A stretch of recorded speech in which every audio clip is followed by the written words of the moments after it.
దేవునికి స్తోత్రం. హల్లెలూయా.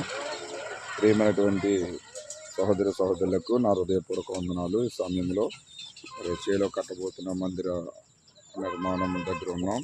ఈ ఉదయకాల సమయంలో లోకా సువార్త 13వ అధ్యాయము 34వ వచనం మనం చదువుకున్నట్లయితే దేవుడు ఈ విధముగా సెలవిస్తున్నాడు.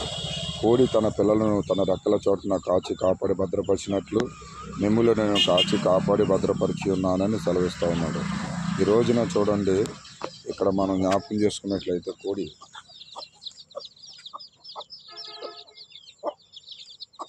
తన పిల్లలను ఎలాగైతే హక్కున చేర్చుకుంటా ఉందో అలాగనే దేవుడు కూడా అనేక పర్యాయములు మనల్ని తన రెక్కల చోటున కాచి కాపాడి భద్రపరుస్తున్నాడు. 91వ కీర్తనలో దేవుడు తన రెక్కల చోటున మిమ్మల్ని కప్పును, తన రెక్కల క్రిందనే మీకు ఆశ్రయం కలుగునని సెలవిచ్చిన రీతిగా ఈ రోజున ప్రతి ఒక్కరూ కూడా ఆశ్రయం లేనటువంటి వారికి ఎంతోమంది ఉంటూ ఉన్నారు.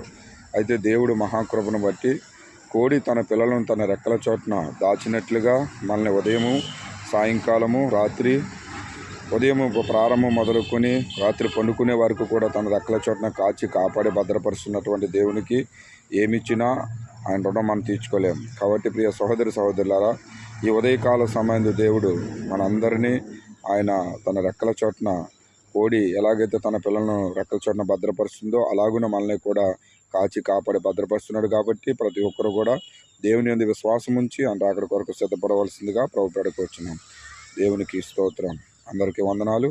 ప్రార్థన. కృప కలిగిన దేవుడా, మహోన్నతుడా, జీవాధిపతి నీకు వందనాలు.